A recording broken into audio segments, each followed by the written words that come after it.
Hello and welcome to First, your first place for all F1 related news, content, general tomfoolery, and yeah, you precisely summed it up there. That was better than our first attempt. Yeah. This is actually, let's let you know a little secret, viewers. Listeners, Apple Podcast, Amazon, Spotify. Yes, everyone. This is our second time recording this introduction, and in fact, our second time in recording the first 10 minutes of this podcast. No. Because whose microphone decided to unattach itself without us even noticing about 5 minutes in? I'll find give the clip you from a the hint. Yeah, I'll find the clip from the previous one, and I'll show you our faces when we. Their name was Jed. Oh, our names are Jed and Ellie, by the way. Yeah, I'm Jed. I am apparently Ellie. Yeah, and welcome back to First. Obviously, our first episode, our first proper episode. Thank you for all the support on us launching this podcast. It's been great to see. Yes. Thanks, Mum, for although the in. Words of wisdom and encouragement. Yeah, you've been great. And obviously this is our first proper episode after the Hungary Grand Prix, which just happened on Sunday. So this is our Hungary race week recap. A bit of everything, even though it is Thursday. Yeah. But we're just giving you guys time to really absorb everything. Yeah. And if you haven't already and you're watching on YouTube or you're watching on Spotify or any other of your podcast streaming platforms, please do this. Subscribe, follow, rate our podcast. Rate it 5 stars. Even if you've watched up until this point and you feckin' hate us, rate it 5 stars. Mm-hmm. Just to be funny. Leave us a terrible review, but rate it 5 stars. And you will be helping us out a lot. First of all, I'm going to ask you, Jed. Okay. Let's give us a couple words on your overall race opinion. Of this weekend just gone. Yes. Coma-inducing. I have no idea what you mean. Nodding off inspiring. And enough that we didn't even watch the full race. Yeah, would you like a little secret, viewers? We're going to sound like a terrible podcast. Yes, like not very good to go on the first episode. Yeah. But we actually missed the last 30 laps because we went to go and see Oppenheimer and Barbie. We'll put a little picture of me and Ellie in our nice Barbie costumes for our visual watchers, but for our audio only listeners, I went in pink short swimming trunks, and a pink open buttoned shirt, and Ellie went in a pink and was purple in a neon pink dress. Yeah, but that was the only pink I owned. Ellie thought it'd be really funny for us to go to Oppenheimer in this dress. Yes. And the funny thing is that our friends barely dressed in pink. Yeah, no, Fraser Armani, you know who you are. Me and Jed really just we went really all stood out. We really stood out, and we didn't even go on opening day because we weren't there, so we yeah. couldn't. So we were there on the second day, which makes it even more sad. But we digress. Anyway, let's get back into what we're all here to talk about. Max Verstappen. Yes. Comfortably won by 33 seconds. Indeed he did. Which is very funny. For his number, you know. Number is 33. Which means that Red Bull tie the all-time consecutive win total. Is that the right word? Total? Yeah, you know what I mean. Yeah. They've bet out McLaren, who held it in the 80s, I think. Late 80s, early 90s. Yeah, and nobody thought that would happen again. Yep. But here we are, not even Mercedes managed it in their very many years of dominance. No, not even in 2020 when there was literally no one there to try and beat them. Yeah. And that's them. So they now have 12 wins in a row, which means they took over from McLaren's 11. And Max Verstappen is now on 7 wins in a row, which means 2 more, and he would equal Seb Vettel's all-time record from 2013 of his 9 wins in a row. Lovely. If this is the time that you're watching and this is your first introduction to Formula One, we promise it's not always this cut. You know? Sometimes people battle for the race win. Yeah, sometimes. Not this season. If you want an interesting season and you don't know much about Formula 1, either watch 2010, 2012, or even 2021 if you want a really good heartbreaking story. We will be covering some old races. Yep. just to keep fans up to date. Yep. Maybe fans can learn something, or maybe some veterans just want to refresh their knowledge. Exactly. But I think we should talk about the top three. Yes. Who is Verstappen, Norris, and Perez. Yeah. Norris did a fantastic job. Norris did do a fantastic job. However, I want to talk about first the podcast. podcast. On the podcast. I want to talk about Sergio Perez, who had a mixed weekend of sorts due to, well, in literally the first few seconds of free practice 1, so the first practice session they get, he binned it into a wall again. He then qualified 10th in the fastest car on the grid. But people were happy to see him. Ninth. What did they say? Well, 9th. People were happy to see him in Q3. Yeah, because this was the first time in 6 races that he had got into the third round of qualifying. 6, because he got 5 in a row that he didn't make it. Lovely. So yeah, it was pretty incredible stuff from Perez, only to redeem himself in some sort of way by coming 3rd in the race, which got him driver of the day. Yes, which it came as a surprise. Coincidentally, happens every time he doesn't qualify very well. Yeah. Gains himself a couple of places, and people miraculously think that he deserves driver of the day. Which is interesting because there was a few outstanding drives across the grid. Ricardo's recovery was pretty impressive. George Russell to finish P6 from starting P18 was pretty solid. Even Lando, Piastri fell off towards the end a bit, but that was still he managed to get to P2 in that opening corner. Yeah, it was brilliant. It was pretty impressive. Yeah. It was the most exciting thing about that opening corner. It really was. Hamilton was something to forget. Even the crash, which we have to mention in the opening corner, is one of the most boring crashes I've ever seen in Formula 1, and that's quite a statement because crashes shouldn't be boring. No. Guan Yu Zhou, after an incredible qualifying session. Oh yes, I think he forgot how to press go. Yeah. So he hit anti-stall, which basically means he fecked up his launch. Then all the cars around him just had to take action to try and get out of his way. Yeah, because he was basically, it's like if you can imagine driving along your nearest city bypass and somebody's going about 10 miles an hour when you're doing 75. And he did that, then by the time he got to the first corner, then forgot how to brake. Ran into the back of Ricardo. Ricardo then went into the 2 Alpines and one of them went over the top of the other. But still in very boring fashion, surprisingly.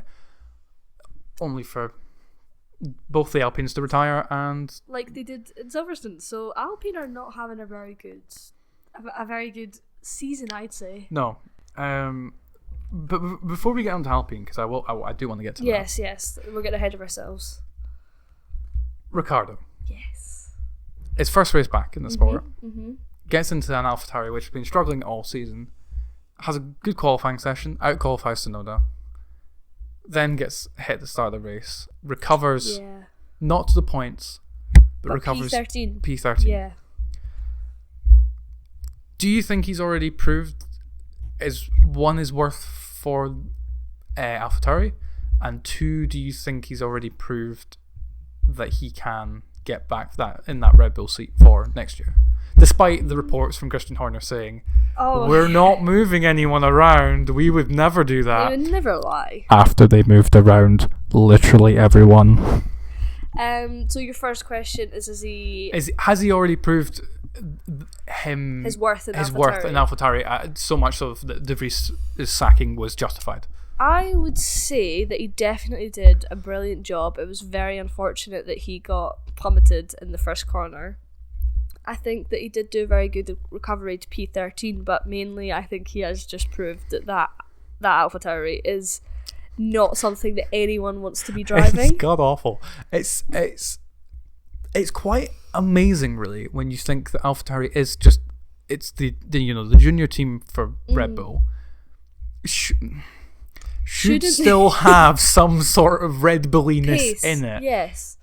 I mean, it wasn't 3 years ago that they won a race. Yeah, not even that. I don't know. So, yeah, Well, it was 2020. It was 2021. Yeah. 2020. One of the two. The season's blur. Season's blur. We do know our stuff, we promise. But yes, I would say that he did manage to finish in front of Tsunoda. Mm-hmm. Not really sure what Tsunoda did in that race. Not much from the looks of it. No. But I think he has proved his worth in AlphaTauri, because even his qualifying was pretty decent. He qualified P13 again. Yeah. Yeah, so he recovered to P13 as well. And to answer your question, if he deserves a Red Bull seat, I think we need to watch him a bit more. I think he definitely has the potential. I don't know if Perez has just wanted to take a holiday at the moment, but at this very time, I'd say possibly. I think we need to watch him a bit as the season continues, but I can definitely see him in that seat. What, Perez or Ricardo? Ricardo. Maybe not next year, but maybe next again. Maybe 2025. Yeah. Well, Perez, let's not get it twisted. Perez has a contract until 2025. Yes, but that has never stopped Red Bull from ending a contract early. It has not. Christian Horner has already said that for 2025, he's open for Ricardo to make a return. Mm-hmm.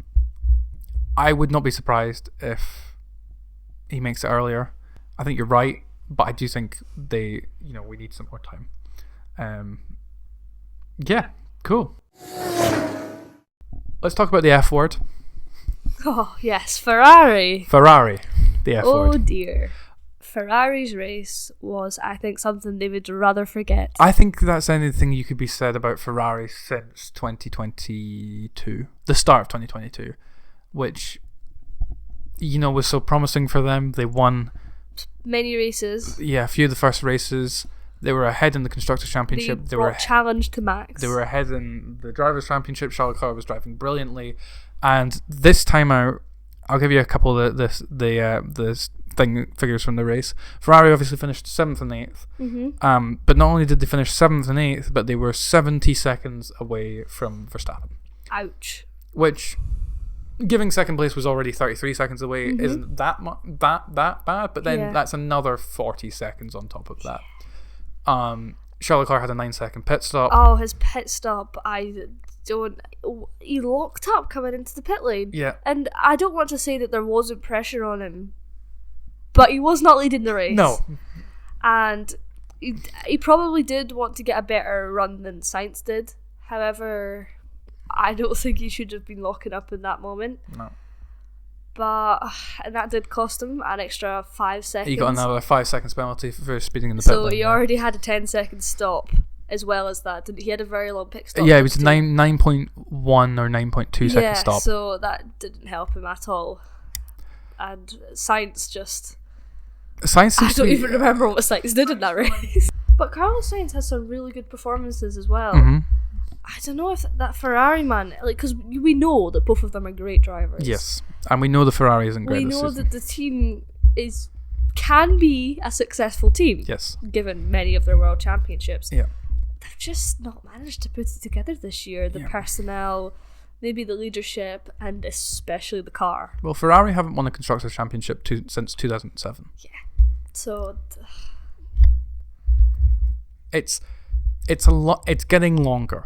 The longer time goes on, it's only getting longer. And they have the drivers to do it. Yeah, they've brought in Fred Vasseur, which was a big move, getting rid of Matteo Binotto, who, while a team principal cannot be at fault for everything, was definitely at fault for at least some of it. Yes. They said they were making changes to the strategy team. The strategy calls have been just as, if not sometimes worse than last season. What needs to change at Ferrari for you? What is it? Well, for one, the car definitely needs to have a little look at. Yeah. Their strategists, they might need to get a little reshuffle. They're a bit questionable. I mean, recently they've not been in it. They've not done anything outrageous. They had that really great moment of strategy call when everyone thought, "Oh my god, they've done it again!" Last race. Yes. And it ended up working out for them really well. Perfectly for them. However, sometimes that does not work for them. I think it might have been more luck. Yeah. I need to look into it, but I wonder if there's because we know that for example, the likes of Haas this year have been really struggling in the tyre deck, in that they can do 10 laps on a tyre and then it'll just explode for them. I wonder if there's if Ferrari are facing some of the similar issues, because you see them start a race, they go, okay, we're going to start the race on hards, and then we'll go into mediums very much later on, and then they pit at the same time as everyone that was on softer tyres. Yeah, they could possibly be right. I mean, even the Ferraris were not the fastest Ferrari-powered car in qualifying. No, it was the Alfa. It was the AlphaTauris. No, not AlphaTauri. Alfa Romeo. God. Yeah, Gilles did an amazing job. Yeah, P5 and P7 for Bottas. I have one more question to ask you. Charles Leclerc. Okay. He can't catch a break. Oh, he has looked depressed ever since France last year, when he bent it in the wall, lost all chances of championship hopes. He has looked done in. Miserable. He looks like he's lost all hope with the team. Is it time for Charles Leclerc to go? There have been rumours. Oh, it's so tricky because Ferrari is every single driver's dream move, and it was Charles' dream move. But I just can't see him winning a championship in that Ferrari car unless they have some drastic changes. I think he does need to move on to somewhere else. And if his contract's up this year, isn't it? Yes. Him and Lewis Hamilton's. I don't know if he'll stay, because I don't know where else he'd go, because there's not I know really where he would go. There could be an opening in the Red Bull seat. Oh no, Yeah, I know you were thinking of Mercedes. I have a theory, but he could go to Mercedes, but I don't think that, unless Lewis signs somewhere else, I just can't see Mercedes signing him over Lewis Hamilton. No, you're right. I think Lewis would have to make the decision first. And I can't see Lewis moving to Ferrari. I know I just said it's every driver's dream team, but the way he must see that this is not, and I know he loves to develop a team, but he is getting a bit older, and I think that he is not the best. I mean, I know nothing. What do I know? But you know enough. Think that it would be the best move. Piastri obviously got to be one of the best rookies of recent memories. Of course, I've always been a Piastri fan. You have been a Piastri fan. Ellie started this year and decided that. No, even before the year when it was like a question if he was going to get signed or not. Yeah. I just thought obviously his time in the lower formulas were just so incredible. Yeah. I thought this guy cannot not go into Formula One and do well. Like, he's shown potential, like, to be on the level of like Lewis Hamilton as a rookie and Max Verstappen and Charles Leclerc. So I just think that, especially now that McLaren has actually whatever the leap forward is, I think he could he's definitely shown off his potential. As soon as they got pace, he was right up there with Norris, if not like at the same speed as him. Yeah, no, you're right, and I bet that's why it confused me, the pit stop incident. Let's get to it. So at that moment in the race, Max Verstappen's running first, Oscar Piastri's running second, and Lando Norris is running third, and Lewis Hamilton is behind him. Usually what happens in F1 teams is that there seems to be a verbal gentleman's agreement that whoever is in front gets to decide to come in first. Now, yes. Instead, what happens here at McLaren is Lando Norris boxes first, goes onto new, fresher tyres, and uses those new, fresh tyres to set a faster lap. Set an incredible outlap. Let's just give Lando Norris the credit where it is due. It was an incredible outlap. Because his pit stop was even longer. It was slightly slower. I think it was 4/10 longer than Piastri's.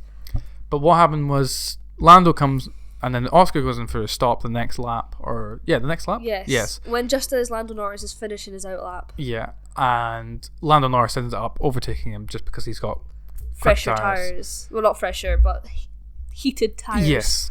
So he just breezes right past him, and at the moment, both of us thought, oh, why had McLaren done that? Now, looking back on it, maybe they knew that Norris had a bit more pace than Piastri, because Norris managed to finish quite a bit ahead of Piastri. Piastri ended up being P6 or P5? P5. Yes, P5. So, and if they did keep Piastri in front, it might have kept Norris behind, and then I think that Perez might have managed to get the both of them. However, I don't know if that's what McLaren were thinking in hindsight. Maybe they were, but at the time it definitely seemed a bit... It just looked a bit dodgy, because it seems to be, regardless of what the strategy is, you pit the guy in front first. Yes. But obviously, there could have been a call from Piastri. We don't get... When you watch the TV, you never get all the radio messages. No. And there could have been a call from Piastri to say, Piastri, Oscar, come into pits, and he's gone, no, I want to stay out. Possibly, yeah. So we don't know. In which case...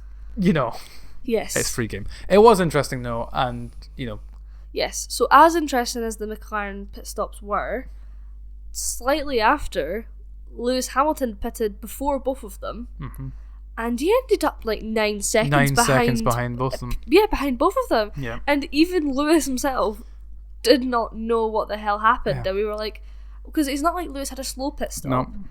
And he wasn't far behind them when he did pit, so we have no clue what happened. Double DRS at Hungary. Yes. The DRS activation zone is before the last. It's just before the last corner. You then get DRS down the straight. Yes. And you get DRS after you go around the first hairpin. Regardless of whether you're now in front of the car or not.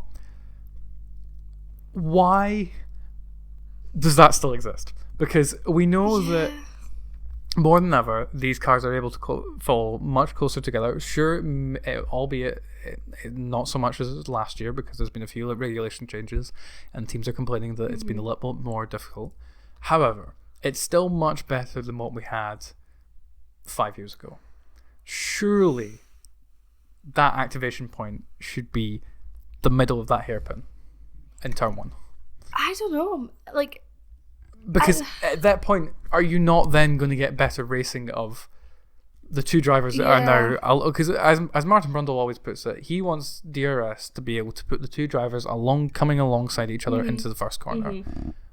If they arrive at the first corner at the same time, then you have an interesting battle. Yeah. What seems to be happening now is it doesn't really matter. It doesn't really matter. The drivers, if they come into at the same time to that first corner in Hungary, the driver who's got the DRS has already won. Got to get through first because he's already got into the second corner. So I don't know. Yeah, it might need changed, but maybe if we didn't have that, maybe the straight's just not enough for it to get done. I think you're right, but I think in the terms of Perez, yes, Perez's DRS is already insane, so he did not need that double DRS.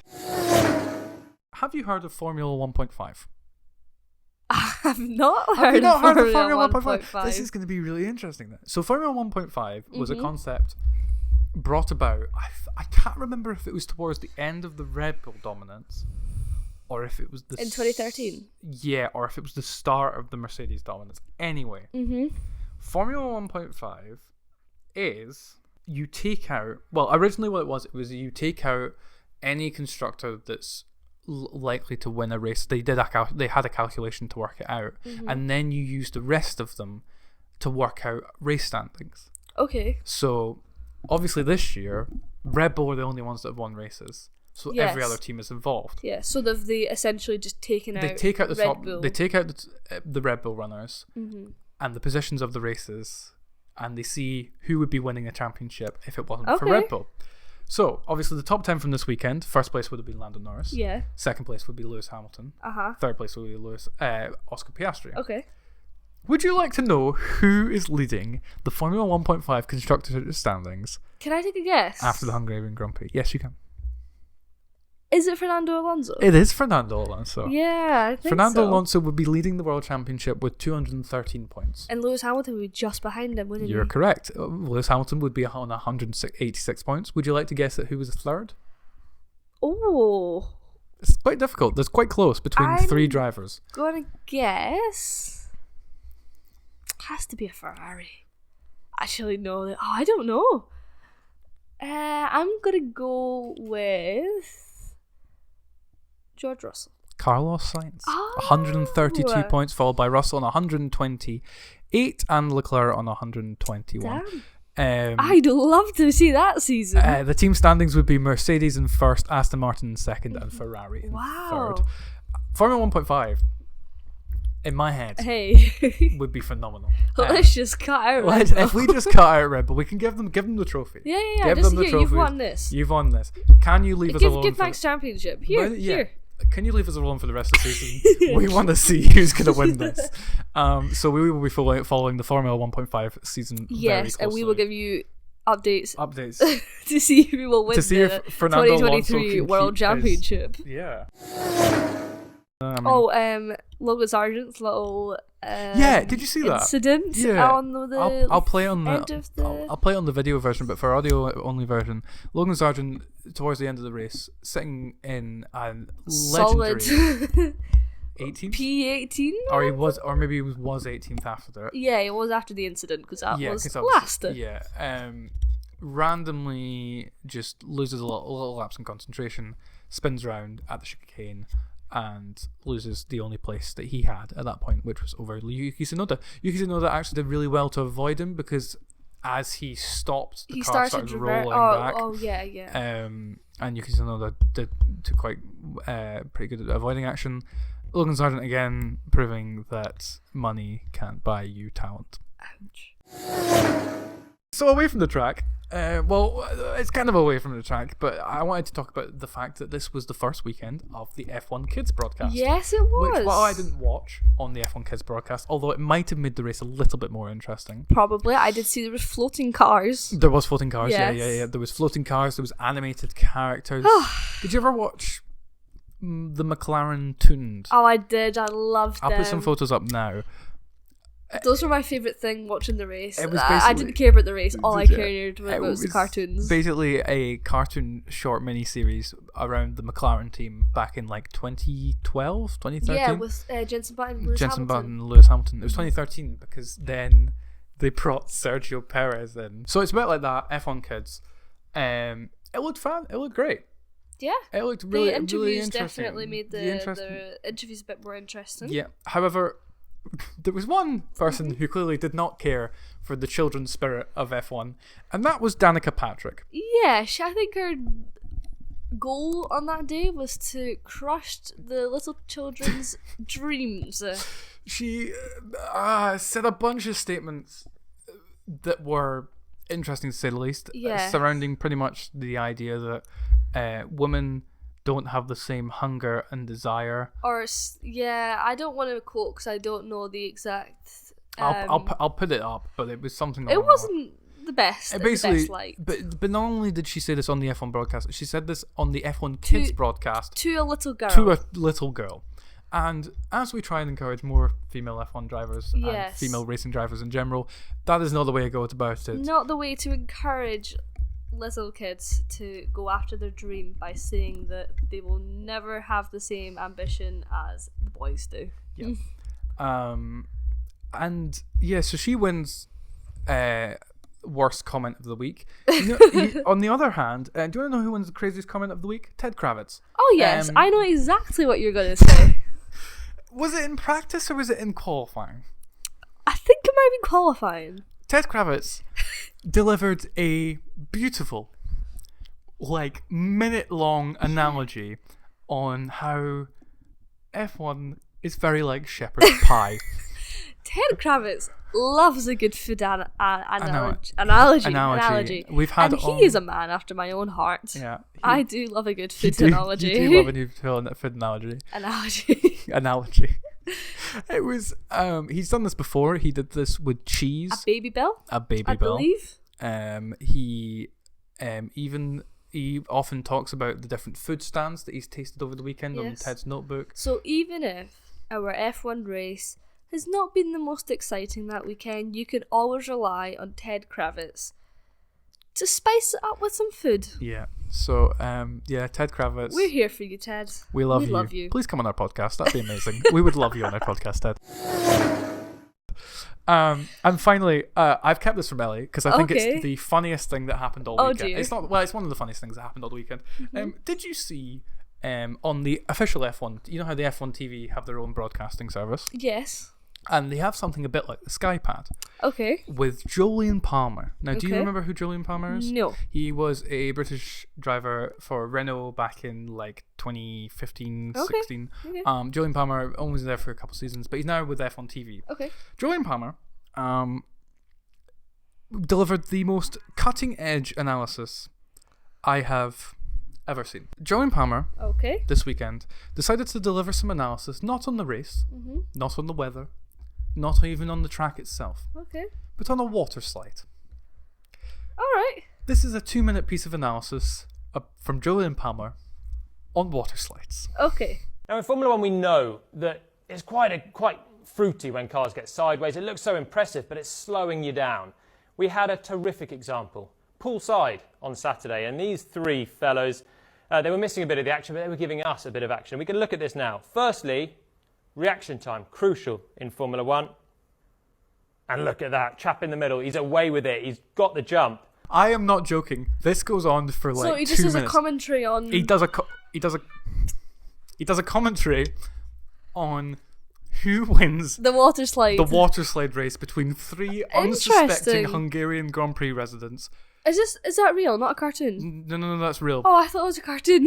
No, that's real people Oh, okay. from the helicopter footage that happened to be there, and All they've right. given this piece of groundbreaking analysis to Jolyon Palmer to deliver for Oh, that paying is F1 TV viewers. Brilliant. I am so glad that I do watch the F1 TV broadcast. So yes, thank you, Jolyon Palmer, for your brilliant delivery on poolside action. You know what? He used it to try and reference how cars going sideways would slow them down because there'd be more drag. Of course. I lost that metaphor. Yeah, it was just him delivering a race between three people on the water slide. So hopefully, Jolyon, next week at Spa, we can maybe, if it starts to rain, we can get some more metaphors. I've got one little insight Oh, on the looking forward Belgium to Grand Prix. next week. There's a possibility that it could be cancelled. Oh, really? All of the F1 drivers have went to the I say all, but some of the F1 drivers have visited the FIA and said to them that they should not be scared to cancel the race if the conditions call for it. Really? It looks like we're getting some rain this weekend. Well, we might be doing a blast from the past episode next week. Yeah. Instead of an actual race analysis, because am I hell doing a 45-minute podcast on what happened at the Belgian Grand Prix in 2021. I'd like to get your predictions for the results of if the race runs. Okay. And if it stays, maybe if it's mixed conditions or if it's dry. I need your top three for qualifying and race. Okay, for qualifying, with no idea because practice has not happened yet. Mm-hmm. So with no pre anything. Yep. I'm going to say that George Russell, P1. This is for qualifying. Okay. Verstappen, P2. And I'm going to say Lando Norris, P3. Okay. And for my race predictions, I'm going to say Verstappen, P1. Mm-hmm. Water's wet. Lewis Hamilton, P2. Oh. And Oscar Piastri, P3. Oh, wouldn't you just love that? I would love that. You would just love that. I would. Qualifying, I'm going... I just said any name that came to my head. Did you? There was no rhyme or reason behind that. Okay. Qualifying, I'm going Lando Norris, P1. I'm going Verstappen, P2. Mm-hmm. And Perez, P3. Oh, that's generous of you. I'm brave. And for the race, I'm going Verstappen, P1. Norris, P2. Verstappen, P3. That is all that's happened. Verstappen, P3. Sorry, Perez, P3. Okay. Well, before you come and call us washed, we're just making things interesting. Yeah. I just said anything that came to my head. Hey. We'll see what happens. And we'll see you next week for the next installment of possibly the Belgian Grand Prix, or possibly not the Belgian Grand Prix. We'll have to wait and see. Whatever comes to us, we will provide you with entertaining content. Yeah. If you've enjoyed this podcast episode, please subscribe if you're watching on YouTube. If you are watching on YouTube, go ahead and go to Spotify and give us a wee 5-star rating as well, because it's much, much better for us on Spotify and on Amazon Podcast if we get ratings over there. Although we do appreciate you watching us on YouTube as well. Please make sure that if you have enjoyed our podcast, if you could share it with any of your friends, that would be absolutely lovely. We are a completely independent podcast that's trying to get off the ground from just two people that are very interested in F1. Thanks very much for watching. We'll see you next week. Bye.